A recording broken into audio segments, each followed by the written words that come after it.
How can you be government-backed and independent? We are a public entity, which means all of our budget is based on taxpayer money, okay, and we take it into consideration. However, we're completely independent in our decisions. We're not dependent on any political or any ministry. Today, Israeli high-tech creates more than 52% of Israel exports, and it's more than 20% of GDP. What do you think are the long-term challenges when it comes to the Israeli tech ecosystem? Diversity, I think, is the main issue. First of all, everyone believes in Israel. Even during these things time, the brand is still strong. They still invest in Israel. They want to invest more. That's the issue. We're very happy to be the startup nation, and we had great publicity around the book, 15 years ago, but the world went forward. Welcome to another episode of Israel Tech. I'm excited to have here Hanan Brand.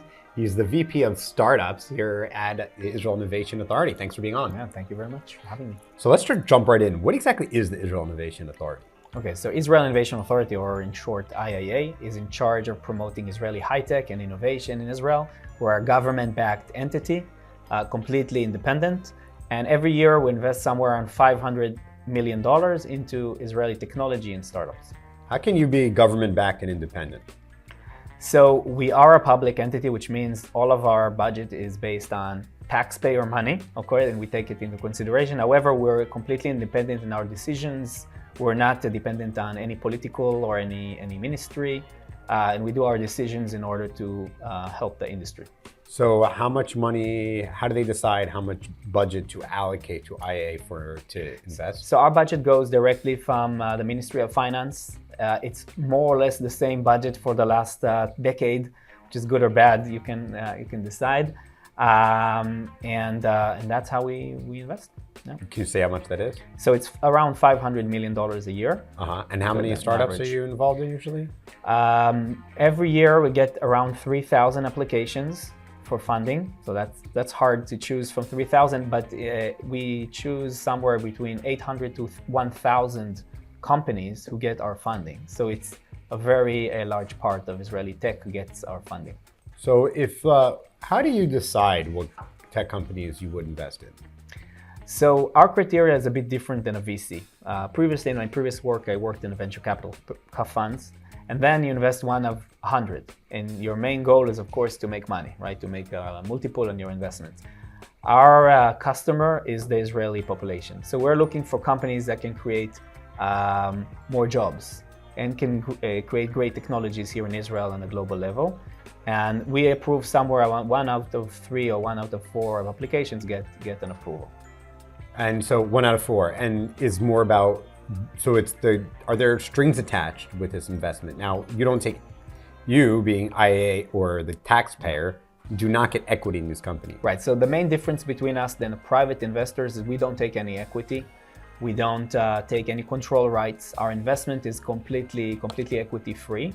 It is in a grant model, which means that if a company fails, a startup fails, then we took the risk, the government took the risk, and unfortunately the company did not succeed. If it does succeed, it pays us up to 1x what you received from us, so as a loan in terms of royalties. So just for example, let's say you got $1 million from us as a grant, and after 10 years you have $1 million revenues. At year 10, you will pay us 3% of your 1 million revenue, so $30,000 in year 10. So it will probably take you 10, 15, 20 years until you return the payments. So it's probably the best loan that you can get. So it's not like the taxpayer shouldn't see this as a direct return on their investment, but maybe a greater return as in it helps the economy, it hires people, those people pay more taxes, etc. So around 1/3 of the money we invest actually comes back to us, and then we can reinvest it into companies. So the second way, by the way, that we make some returns is in M&A. So when there's an IP transfer, let's say Google buys your company and you want to take it out of Israel, in some cases you will need to pay what you got or a bit more than that. And around 1/3 of our budget comes from this return model. Wow, 1/3, that's a lot. So are there special arrangements for the M&As and the things that you would make even more money that the IA would? So we're not here to make money. Sorry. By the way, if we make money, the return to the taxpayer. And if you do, would you say it goes back into a pool to invest in? Yes. Yeah, it goes back. Today, Israeli high-tech creates more than 52% of Israel exports, and it's more than 20% of GDP. Okay, and somewhere around 14% of employees in Israel work in high tech. It's the number one in the world in all of the three elements I talked. So our return is actually Israeli economy, is how do we promote success of the Israeli economy, and we see the money back in taxpayer money. So that is our return. It's not through investments. That's like our return, where there's no money involved in Israel tech, but our goal is to bring back to the economy and to the tech ecosystem that's really driving the economy forward. So let's talk about the criteria of who you invest in. Like you get a lot of applications. How much is it that you think is, do you think the model is going to succeed?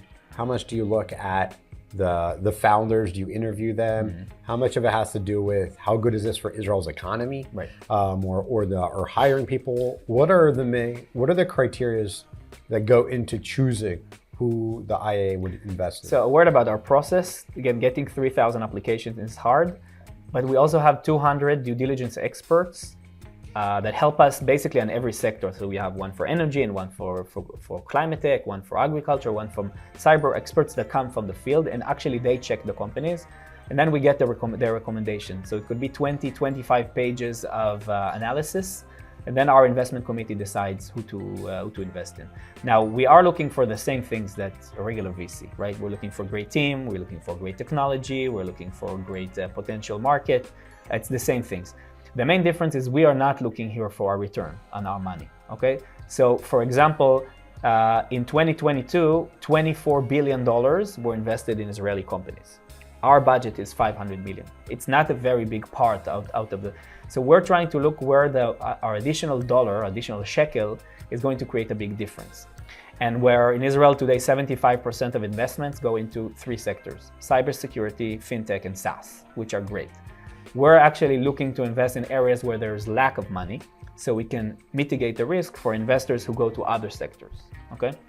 So would you say you're laying the groundwork for other sectors to succeed? Yes. And so by having more startups succeed in a certain sector, what we're going to get is you'll see that in a sense we can make a mini ecosystem within there. Is that a specific we think objective? We have a job to look at Israel 5, 10, 15 years from today, not only You're the only today. people in the entire government that does. I'm not sure if we're the only, but in high tech we're probably the only ones. But also the private market doesn't really think that's why we're investing a lot in growth areas such as quantum computing, artificial intelligence, bioconvergence, which is combination between biology and engineering, other Climatech. These are areas where we think Israel can grow and become a global leader, and we are looking for diversity. Diversity is one of our main goals. So diversity can be in areas that Israel is still not strong enough, and we would like to promote them, such as the ones we discussed. It could be in demographic and geographic. So we're looking to increase also diversity in terms of getting more women into high tech. We have programs for ultra-Orthodox, programs for Arabs. We're looking for more geography to have not only in Tel Aviv area, so programs for the north and for the south. We believe startups can come from everywhere. And in order to be competitive on a global level, we need to grow and be more diverse. I was speaking to someone in the ecosystem in Nazareth. Yeah. And he said one of the challenges are as these companies grow, they end up relocating to Tel Aviv, right? Or Gush Dan area. Because that's where a lot of all the talent is, and so it just makes sense to move where the talent is, just like in America, the minute you move to the Bay Area or New York, etc. Right. How do we, if someone has a great idea, let's say, so I live in Pardes Chana, Fiverr, start in Binyamina, right next door to me, right? But eventually you want to attract the best talent and find out as you grow, you find yourself making your way towards the center. How do we ensure that we can support these startups when they're small next to their house, and as they succeed and grow and get funding and money, that they then don't go relocate to where the talent and the energy is? Right, so first of all, we're looking at it from an economic perspective. We know that today there's 400,000 people more or less in high tech, and we know that every year there's 600 to 800 new startups, which isn't enough. And in order to grow it, we need a bigger base of entrepreneurs, and a bigger base of entrepreneurs or high-tech. entrepreneurs? Both. Okay. And the fact that more and more people, most of the entrepreneurs today start from the center of Israel and they don't have the opportunity to raise their first funding and to get access to mentors is the main problem. Now the question, will the company, when after it starts in Binyamina, go to Tel Aviv? That's more a private sector and it's completely fine, but we would like to see that everyone has the opportunity to create a company in Israel. In order for companies to grow in these areas, okay, they need infrastructure. They need great offices, they need transportation, they need a human capital. And these are areas that we're also investing. So these companies can not only grow and start there, they can also stay after they raise significant money. So what about companies that are already successful that are in the Israeli tech ecosystem? One of the things we talked about is IIA focuses on diversity and geography within Israel. Successful companies can set up a remote office in the north or in the south or wherever. Do you think, is that something you guys are involved in at all? Helping current companies further innovate or helping, supporting them support the ecosystem beyond their core competence of their business? So as I said before, most of our financial backing goes into helping startups in the earlier stages. However, we are looking for infrastructure level that we can help also growing companies, bigger companies. Okay, so for example, because we're involved and we're related to government entities, we can help with regulation, we can help with taxation. We're looking for barriers that we can actually help companies grow. We have programs for human capital because we don't have enough talent in Israel to support this potential growth. And in this specific area of large companies, they're always looking for more talent. So the opportunity to open another branch in the north, in the south, to get into the ultra-Orthodox community or Arab community is very interesting. And we have a few programs that support that. We actually just launched, not recently, a program that helps juniors, which is a very big problem. People who finish their university, they don't get the first opportunity. And it's much harder if you are a student from the north, let's say from the Arab sector, nobody takes you for your first job, okay? And we are supporting by saying we will pay some of the first salary of this employee. So we take 1/3 of their salary for first 6 months in order to help the companies take the risk and take people who finished university to their first job. So that's an example. And then they can diversify their talent. What do you think are the long-term challenges when it comes to the Israeli tech ecosystem? Diversity, I think, is the main issue, right? Is it more about just diversity, or is it more about a lot of getting more people involved in the tech ecosystem because we need that talent? I think that's the issue. Right. We're very happy to be the startup nation, and we had great publicity around the book, 15 years ago, but the world went forward. Okay, so if in the past we were like very clearly number 2 and number 3 after Silicon Valley, after New York, today there's more cities and areas that are around the size of Israel who are competing with us, and we were not in the great shape. For example, Paris and London and Singapore and Berlin and also areas in Asia, they're growing very fast as startup nations themselves. And we're not growing at the same pace. They have more talent, they have more incubators, they have more startups started every year. And if we want to compete on a global level in the 10, 15, 20 years, we really need to speed up. So where do we need to, so we need to speed up bringing more people in is the primary challenge. Yeah. What's stopping us? How much of it is it cultural? Is it education? I'm seeing, a lot of people talk about diversity, but then they don't. I interviewed the head of Migo, Yitzhak Krumbi, you know who he is? Of course. Yeah, so we did a sit down with him in Yerushalayim. And so he was also talking about, and obviously all he works on is getting Hanan Brand tech. There seems to be a lot of resistance from both sectors in a sense, even those in tech. They talk a game about diversity and Hanan, but then they don't. How do you help the current companies, other than maybe subsidizing the first time them getting in, to hire people? Are you doing that for the Haredi community too? Yeah, so we have programs, by the way, the program of Migo, we are also supporting them, both on the you're training. Supporting, you're funding? We're funding. We're partly funding. It could be also the training itself, because you need to take someone who doesn't know, some math and computers. We need to teach them to do that, right? So that's the first part. The second part is once he finished learning, to get his first job. And companies are saying, no, the market today is not as it was in 2022, okay? We had 20,000 open positions in 2022 in high tech, and today there is 3,000, 4,000. Right. So it's even harder to someone who just finished university or finished training to get in.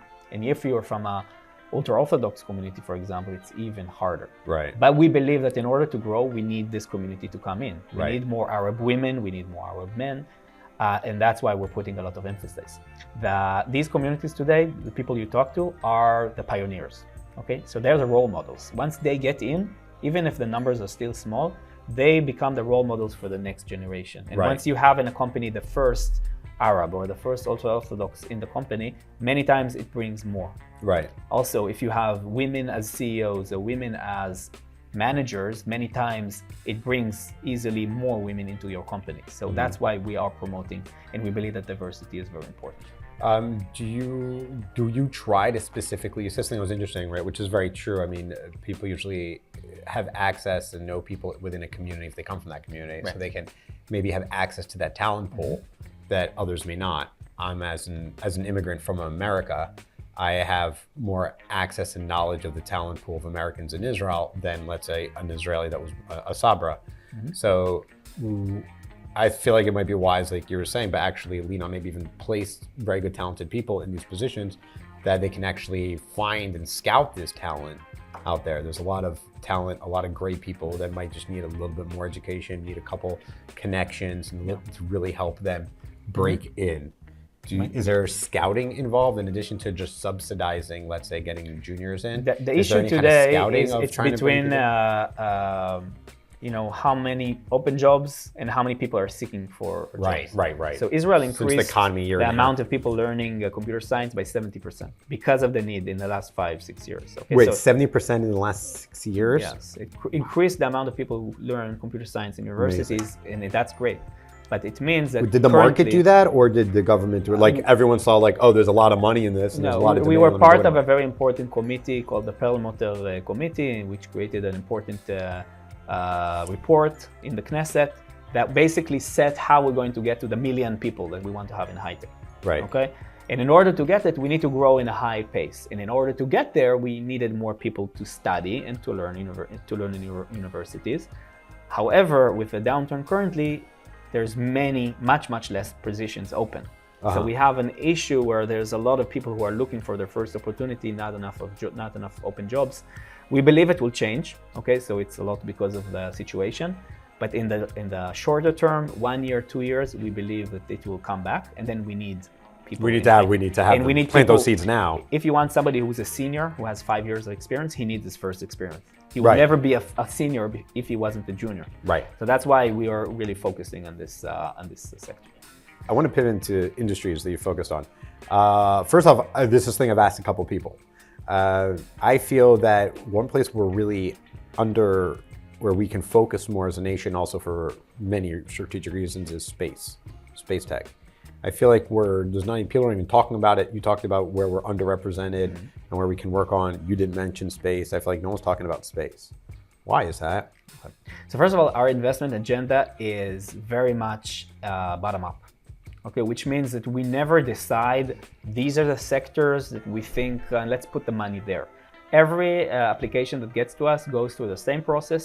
We are looking for deep technologies. Okay, so we are looking for strong IP, solving large problems of the world based on good technology.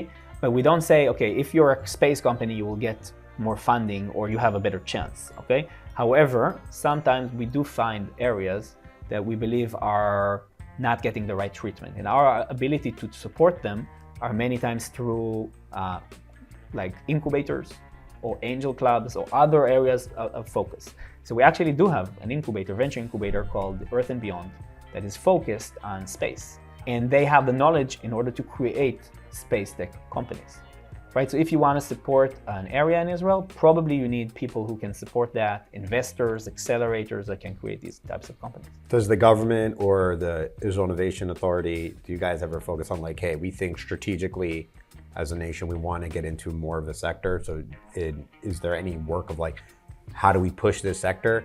Because I think I remember hearing at Cybertech 10 years ago, Bibi Netanyahu was like, my goal is supposed to be one of the top 5 and cybersecurity to be a top 5 industry, and I want us to be in top 5 in the next 10 years.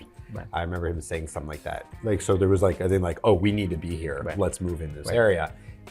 Is there anything like that going on, or not really? Because our budget is limited, okay, and our ability to do many things is limited, we're looking for areas that we call the market failures. Okay, this is our job as a government, to look for areas where we understand that the private market is not doing enough or cannot do enough, and we can actually do something to promote that. So for example, if there is an infrastructure needed for quantum computer, or if there is a supercomputer for AI, or a biology center, nobody has an incentive to create that in the private sector, right? It costs a lot of money, but we created centers. So we actually just launched recently. We launched the first quantum computer in Israel, a large computer that can be free for researchers, for startups, and it's one of the first in the world that is I remember reading about a couple of years ago. Right. So can we talk about that? And then once there is an infrastructure for quantum computing, when people can test their research, companies can be based on that. Okay, so that's where we actually do a top-down approach, where we're building the infrastructure, and hopefully the startups and the entrepreneurs will come based on that. Let's talk about the quantum computing. And so where do you think that ecosystem, this ecosystem is being built from the top down? In a sense, the top is laying the groundwork for the bottom to build up, I guess is the way of saying it, right? That's kind of the whole idea of government helping with infrastructure. Right. What are the greatest obstacles doing that? Because if you don't really have so much talent, it's great that we built it. Do we bring talent from abroad to come here? Are we trying to attract multinationals to come and use the quantum computing? I think everyone agrees, and there's many people talking about that quantum is the future of computing. Okay, there's almost no question about it.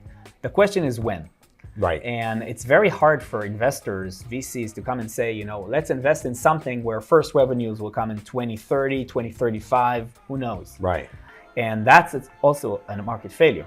Okay, where we know Israel wants to lead there. We won't know that Israel wants to be one of the leading countries, but the private sector is still reluctant. So our money is actually helping to mitigate the risk. We invest side by side with the private sector, with venture capitalists. It's always side by side. There's always matching, right? So we help these private investors to come and put money, although it's very risky. So that's on that side. You asked about human capital, and that's also an issue. We found that there is very small amount of people who can actually work in that. And we created the first program, maybe, I don't know, in Israel, in the world, with the Technion to create quantum computing engineers. So only people with second degree and electrical engineer or in some other sectors are getting 6 months of training where they can convert and after that become an engineer in quantum computing. Just because we understand that currently there's 100 people needed, but next year 200 people are needed and then 400 people are needed. Universities move very slow. Yeah. And our ability to create a course or to create something fast is something that only us. We are the only ones who can do it. So universities are great and all. I mean that half seriously, if even. But one of the challenges is that they're slow. I always say I tell most people, if you're not in STEM, obviously don't go to university. You can learn in the private sector in 3 months more than you can do 3, 4, 5 years at university. It's usually outdated and it moves slow, and 80% of what you learn isn't even relevant. How do we speed up the education if the universities are only moving at a semester pace? Right. So I agree with what you said before about coding. So there are areas in coding where it's probably better for you to learn online and do actual work, and then you're there.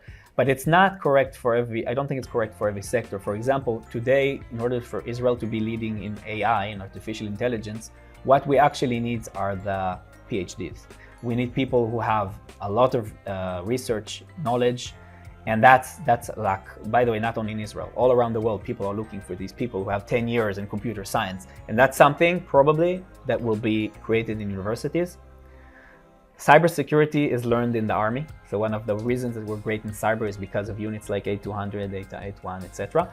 But AI is not as strong as in the Israeli army. Okay, so we do need the universities to be stronger there. And it's hard. You can't create a talent, a top talent in one day, and it's not only based on your coding skills. Other than cybersecurity, what do you think the defense forces are very good at developing? We are talking a lot about dual use currently. So the ability to take technologies that are developed in the army to other usages, right? We think everyone in the world is amazed from what Israel did with the Iron Dome and with Chetz, etc. It's unbelievable, but that these technologies of sensing, imaging, actually could be used and are used today in other technologies, completely civil engine. And we think we can do that and increase that kind of dual use of technologies. I've seen that a lot in the private sector. It's coming out, these just random startups, and you're like, oh, clearly this technology came from this core technology or the core idea or a problem that is solved came from a military and defense solution. I find that really interesting. So let's talk about other industries. What verticals in tech do you think we should be focusing on? You talked about some of them earlier. Maybe you can go over them again. So we really believe in Climatech. Okay, so it's a broad kind of umbrella of areas such as agriculture and energy and water and environment and carbon capture, and you can in Industry 4.0. There's many sectors there that exist before, and Israel has an advantage. You know, we had the cherry tomatoes and we have the dripping. So there's a lot of technologies that were developed in Israel in these areas, or solar panels. However, the fact that currently carbon emissions became such an issue, like there is a big market for companies who can reduce emissions and can also help us with the crisis, the climate crisis, that these technologies can really stand up. And that's why we're putting a lot of emphasis on climate areas. We're getting more VCs to invest in these areas. We're getting more exposure. We had the Climatech last week that you participated. We also went to COP, the main event of the UN, because we really believe Israel can be a leader in climate technologies. Do you think a lot of these technologies are able to provide a great ROI? When I was at Climatech, I spoke to probably one of the coolest companies ever, or what they did was, I wish I remember what they were called, but they basically take cold water, they run it over the GPUs, it cools it down. Yeah, and then they use the heat from that. It was just brilliant. Yeah. And so talking to him on the side, and we'll have that interview, will be on Israel Tech if it's not already. And so speaking on the side, and he was telling me, they're like, wow, you've like a real good business model. It's like a win-win-win. This is like capitalism's dream. And he goes, yeah, there's a lot of great green tech and there's a lot of fake green tech. Like a lot of them are business models that actually help the world, and then there's some that don't. That's kind of just, like they help you trade carbon emissions or things like that. Right. How much of I think a better focus is really on our energy tech that we're doing here is tremendous. The water and the solar, etc. Do you think we'll see radical changes in the way Israel does energy? I know nuclear 4.0, nuclear fusion, people are talking a lot about. Do you think we'll see more of that? We have a lot of research in universities talking about how important the universities are, that is starting as research, and we're seeing more of it commercialized into technologies and some groundbreaking technologies. In energy, we're not looking for what's called the green premium. So we're not looking for the 1%. Okay, it's not the issue. The issue is to create groundbreaking solutions. Right. And it's hard and it's a big bet, but Israel is not the only one that is putting it, right? Countries all around the world are putting billions of dollars on alternative fuels and on energy. And Israel has the knowledge in order to create one or two of these huge companies, right? Mm-hmm. So we have a few success stories, right? We all know SolarEdge. There are some large companies in solar energy and in hydrogen and others, but we still didn't see the leap ahead, and we believe it will happen. Cybersecurity is obviously one of Israel's greatest strengths. Where do you think we'll see, let's say in 5-10 years, maybe 10 years, a growth of, what would the landscape you think of the Israeli tech ecosystem look like?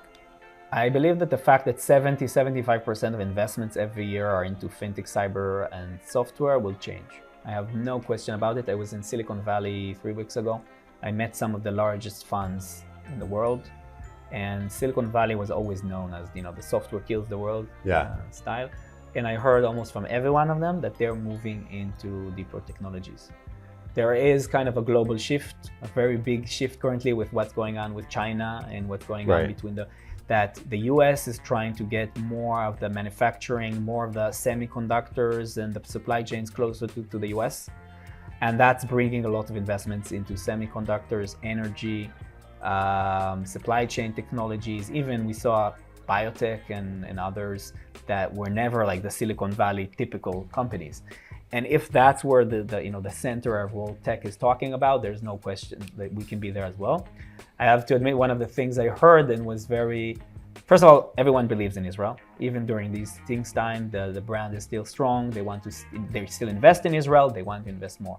However, they know about Israel usually through this lens of the cyber companies and the fintech companies and software. And we need to get more of these deep technologies to know that we have great companies in these areas as well. Because in order to create a big energy company, it's not enough to have 5 million. We need the $50 million check. And that's something we don't have in Israel for these growth stage companies. So is that because we don't have the right VCs here on the ground? I feel like they're here. What's stopping from getting $50 million check? Is it lack of a business plan, or why can't we? First of all, there's not enough of VC money. Like, we do have VCs who are experts in ag tech and energy and all of these areas in biotech, but they're usually early stage. So there's money for pre-seed, seed. By the way, we are also very active in these areas of early stage. So to create an amazing company, we know how to do that. To build them until they're like 10 employees and have their first product, we know how to do it. But the growth capital, we don't have that in Israel. We saw in 2020, right, how many US funds came here, Insight and Tiger and all of the big funds came here to invest, but they came for the cyber and the SaaS. Right. We don't have the money for growth capital in areas of so because even though the money is here and the VCs are here, those VCs don't specialize in deep tech. They don't know how to do the due diligence or the research or the experience. Right. Those are all the VCs. Right. So the $1 billion funds who do Climatech and AgTech and biotech and chips, we need them here. And we need to get more exposure of our technologies abroad to these potential backers. By the way, same with corporates. So you're saying, most of the MNCs, the corporates we have in Israel, are focused on these areas of ICT. We don't have a lot of multinational corporates who can support companies in the deeper technologies. And that's also something that we need to work on. NVIDIA, I know the CTO is Israeli and he lives here in Tel Aviv. Okay. So I've found that to be fantastic. And I know the people at Halo in Yerushalayim, where you live. So there is some semiconductors, a lot of things that we're doing here. Obviously, Intel has a presence. Yeah. This information doesn't get back to the VCs, or what does it take? Does the Innovation Authority help do like tours of like deep tech, biotech, and these companies to help them and go meet these VCs in their offices so they can get a better idea? Hopefully with the objective of planting the seeds that they will open a small branch here. Right. So first of all, the last couple of months, there were great news, right? Some of the largest funds opened offices, right? Sequoia reopened the office, and Greylock and Excel opened a new fund. So there's good news about that. And we see this trend of opening offices in Israel growing. Our ability is still limited, right, in order to bring them here.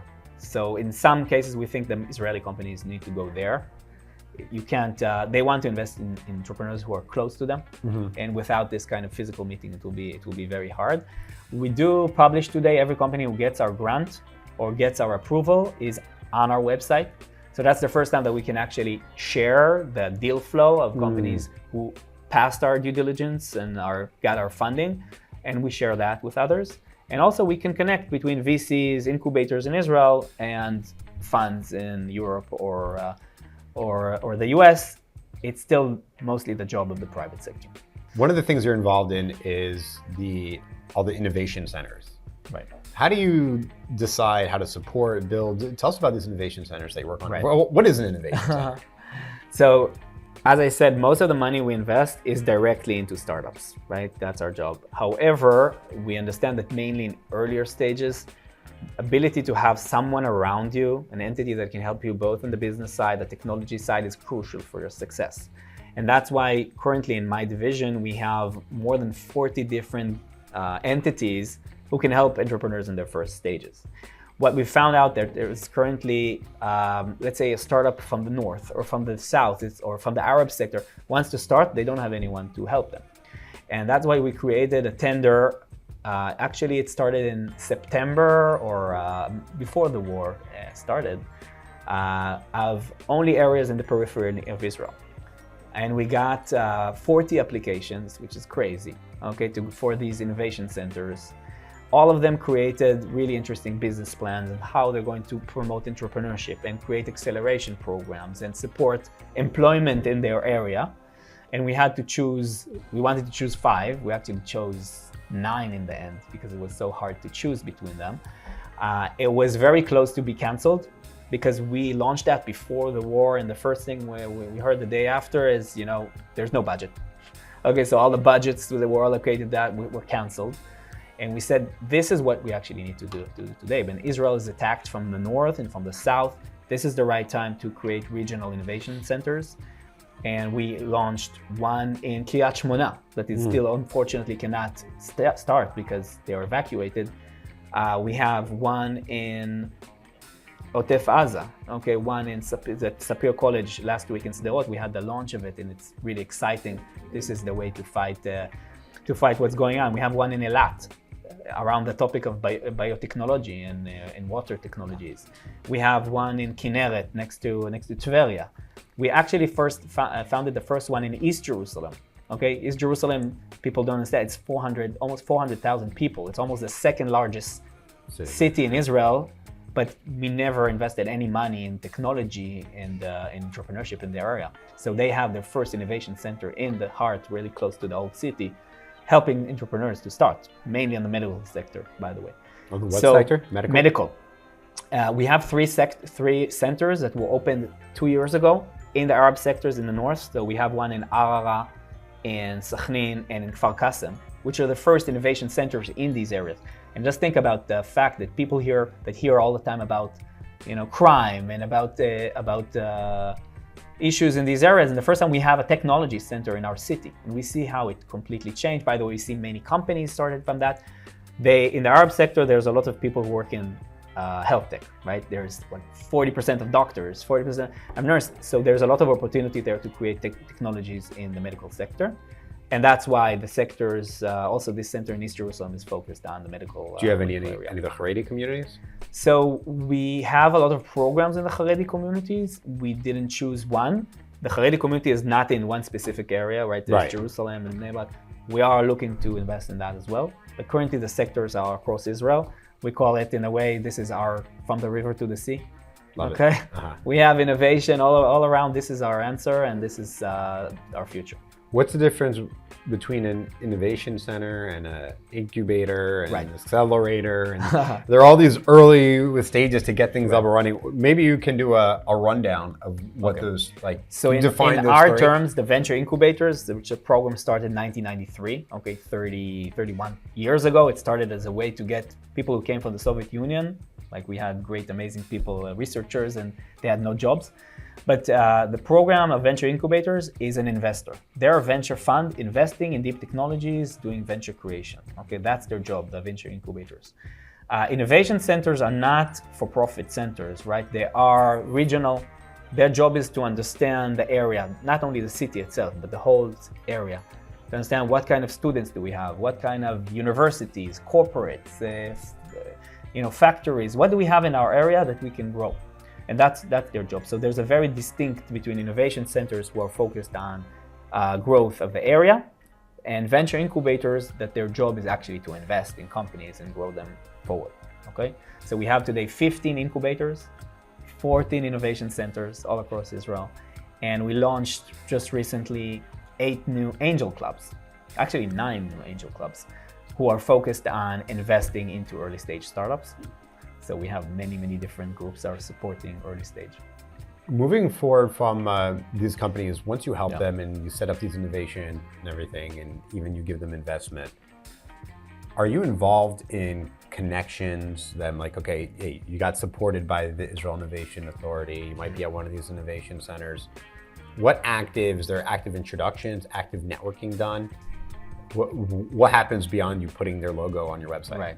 The main problem is our portfolio is huge, right? When I met VCs and they said, you know what, it's a hard problem. Maybe share deal flow with me. It's not like, when I was in a VC, I had these 10 companies that I was trying to promote. I have 600, 700 companies a year. Right. So I'm promoting everyone. And it's very hard to share that, right? That's why we do have an ability to have added value to show you additional funding events and opportunities, but the job is of these entities, right? So the fact that you have an innovation center that sits with you and can help you on a daily basis is much stronger than our ability, as an IAA, as a government organization, to help you on a daily basis. And that's why we create these. Right, yeah. The government doesn't help as much as we would like when it comes to the day-to-day work. With a specific company, it's much harder for me. But once I have an entity that is backing 20 companies, it's much easier for me to teach him or to help him, and he helps the 20 companies, right? Right, it's exactly. It's just more leverage. scalable to work like that. So you did the unthinkable, usually IA associated with corruption, but on your case, you went from the private sector to the public sector. What gives? Yeah, I asked myself the same question. Most people do the opposite, right? They start from the public and they go to the private. I worked for 15 years in venture capital, right? So I started my career very early in a venture capital fund of Offer Brothers and an Incubator and medical device. And then I worked in JVP for a couple of years. And then after I founded and was a GP of a US fund.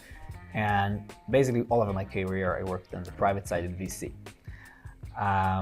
I did work with the government, right?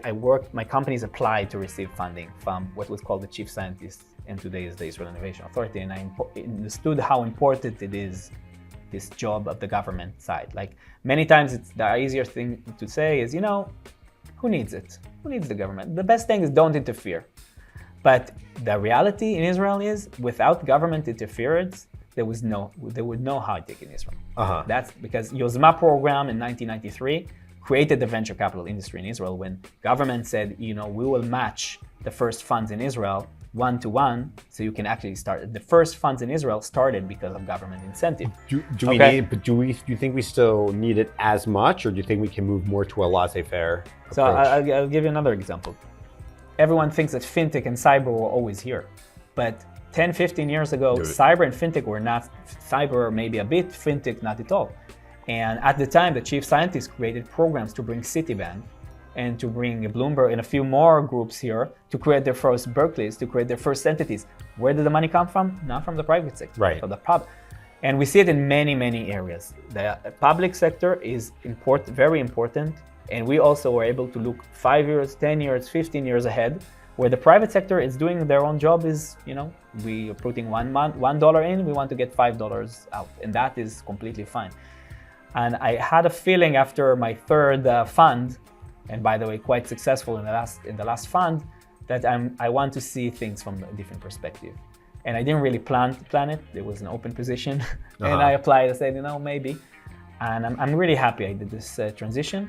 Of course, maybe financial-wise, it's not the best decision. But I'm 40, and I'm really happy I'm able to see things also from the other side. It's very easy to come and criticize, saying everyone in the government are dumb. Right. But this is our money. This is our tax. Right. You thought that till you joined it, till you worked for the government. I think, and I'm seeing more and more people who, in the past, were saying no way. No way to public what? sector, no way. Yeah. And are saying today, if you want to influence Israel, if you go and demonstrate and you think things are bad, come and join and change that. Right. I love that, by the way, approach. And there is the political side, right? You can go to the Knesset, but there is the public people who work in the professional side who is non-political, right? Right. And people who can join that can do a big difference if they're inside. And I'm feeling it on a daily basis. I can change much more than what I thought. People think that once you go here, everything is bureaucratic and hard. The fact is, we can change things that you cannot do in the private sector. Is it because of the big influx of money, or the big of concentrated power, or guaranteeing no risk, like the government being a backup for financial risks? What is it? Is it that you may have red tape or obstacles in the private sector, and the government can say, well, screw that, we're going to build a quantum computer, something like that? First of all, our job is to invest money. Okay, Right. I think there's a big difference. People don't understand between the private and the public. But let's say now it's a downturn and you have money in the bank. you don't need to spend it. You'll Right. save it because now it's time to save it. Yeah. In, Except for in except for public inflation. money, it doesn't work like that, right? We have a budget and we need to spend it. Right. If you don't spend it, you won't get it next We didn't year. spend it, and it's even our job to spend it. Like if we're getting money, for example, to invest in the Arab sector, we need to spend it. It's not our decision to say, you know what, we don't have the best idea, so maybe it's better to kill it. We need to invest it. And this fact that we need to spend money, okay, because this is our job. We're getting, in order to create new programs, creates a lot of innovation, a lot of new ideas, right? And we changed in the last year in the IIA, almost every program that we have, we changed. And we were able to approve a very big reform in our investment method because we talk all the time to the industry. We are not really government, and this is we talk to the industry all the time, and we're able to change and also get criticism. We're there to get criticism and to change the way we work. And I think we were able to do a lot of big changes for the industry. Jerusalem, the capital. Yeah. When we were at Jerusalem recently, we saw on the way in, wow, they're building insane. This is going to be awesome here in 3 to 5 years. What's going on with Jerusalem? I mean, the Israel Innovation Authority is in Jerusalem. We are at the Tel Aviv University office right now. What are we going to see in the future of Jerusalem? Where do you think is promising? Are there certain sectors that are strong there? Right. Tell us about the tech ecosystem in Jerusalem, because there have been some huge wins there with mobile Right. and whatnot. So I'm a Jerusalemite. I was born in the city. I was always, and by that I'm really happy that the fact that I can work today 20 minutes walk from my house is also part of the That's a part of the plus. That's what we were talking about earlier about the ecosystem, about people having ecosystems near their houses, Right. so they don't have to commute. And Right. once you get that ecosystem, a lot of I those commute starts more. I go to Tel Aviv, but I go more to the north and the south, and I go all across Israel because of our job. So I'm Such really a cool job, yeah. Ask my wife what she thinks about my traveling. Yeah, but your wife isn't going to watch this. Your employer might. Right. So I really believe in Jerusalem. I was a founder of Made in JLM. Well, the ecosystem. You want to talk about that for a minute? Yeah, sure. You know why? No. No co-founder? No. Yeah, so in 2011, I worked at JVP. And I talked to many people in Jerusalem, which is a big city, right? There's a company. And everyone I talked to, I heard the same story. Everyone was saying I'm alone. So I talked to a startup, and he said, I think I'm the only startup in Jerusalem. I talked to a lawyer, and I said, I heard it from so many people. They're not alone. They just sit by themselves in the office, and they don't. And then I created the first networking event for techies in the city. We called Climatech. When? Okay. Beer- 2011. Climatech? Beer tech. So Bira, by the way. Perfect. Yeah, right? beer. Bira is also and the city. Capital city. Yep. That's cute. And we were really surprised. We got like 200 people in the bar. And Uh-huh. it was amazing. We had one issue that people didn't know how to network. Right. So people were thank sitting you. in their I place. talk this all the time. Israelis don't know how to network. Right. They don't know how to dress for networking. Yes. They don't know, yeah. So our job was actually to take people together and connect them, to create these connections between them. And after 5 of these events that were full house and we understood that we were up to something, and we created a nonprofit. In the beginning it was called Capital J, then it was called Made in JLM. I met 2 guys. One pitched me, Roy Munin, who's today the CEO, and one guy who helped me with the chairs, and I said, maybe you want to join me, and he's Uriel Shuraki, and until now they're the heads of this organization, 11 years after, and I became the chairman. And we understood that in order to promote Jerusalem, first of all, we need to take all of the information into one place. So to collect the information, then to connect between everyone, to find ways. So we created WhatsApp groups, meetups, hundreds of meetups until recently, and then to brand it, because people need to know how Jerusalem is actually strong. It was a good time because we had Mobileye IPO, and there was some great success. I think Jerusalem grew nicely, but not enough. And the main problem was infrastructure. If you want to grow, you need human capital. And we didn't have a train at the time. Now there's a train. We didn't have offices at the time. Now there's much more office space and high quality office space that is needed. I think Jerusalem is on its way to grow, but there's still not enough. Jerusalem creates a lot of talent, 10,000 people who learn computer science every year, but not enough open jobs. Okay, so there's still a lot of work to be done. And it's not only important for Jerusalem. Like, I think it's important for Israel to have more centers, Jerusalem, Haifa, Beersheba, to grow as strong ecosystem, not only Tel Aviv. Are there, you ever think there'll be challenges with with all the bonuses and the advantages? What are the downsides of kind of having so many hubs, in a sense now you're decentralizing that the people, the brilliant people in Jerusalem or in Haifa or in Beersheba and Tel Aviv aren't rubbing shoulders every day, right? Or might not be going to that evening event or meetup. Yeah. Are there downsides to obviously, I think on the whole, it's obviously much better. But are there downsides to it? First of all, I think wasting a time 1.5 or 2 hours commute every day is bad for our economy. Yeah, okay, that's in general. very, very true. So there is. I talk about just if we can solve the traffic, our economy. And it's not really about how far you are, right? You can be 10 kilometers from Tel Aviv to Herzliya, and it will take you an hour, and that's probably also a waste of time.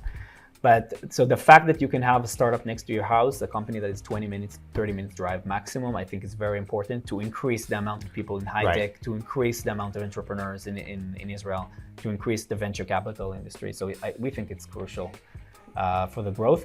We understand that Tel Aviv is the main hub and it's great. Right. We can grow it around Tel Aviv, but it's not enough. Israel is not competing within itself, right? Jerusalem is not competing with Tel Aviv. Israel is competing with Singapore and China and India, right? And in order to do that, we need more people in high tech. So we really need to be a high tech nation, not only a high tech region.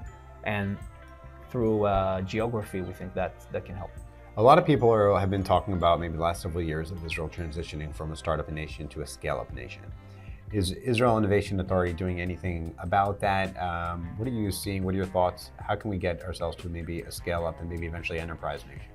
I believe we were able to show that Israel is not only a startup nation, right? We have here some great companies who started, on the right path, maybe to be sold to Google for $500 million, but they continued. And today they're huge unicorns, they're on NASDAQ. So we proved our ability to create companies from nothing to monsters, okay? So I think we are there. My problem is actually the startup nation. The fact that we're seeing a decrease in the number of startups established in Israel every year. We had 1,400 companies a year in 2014.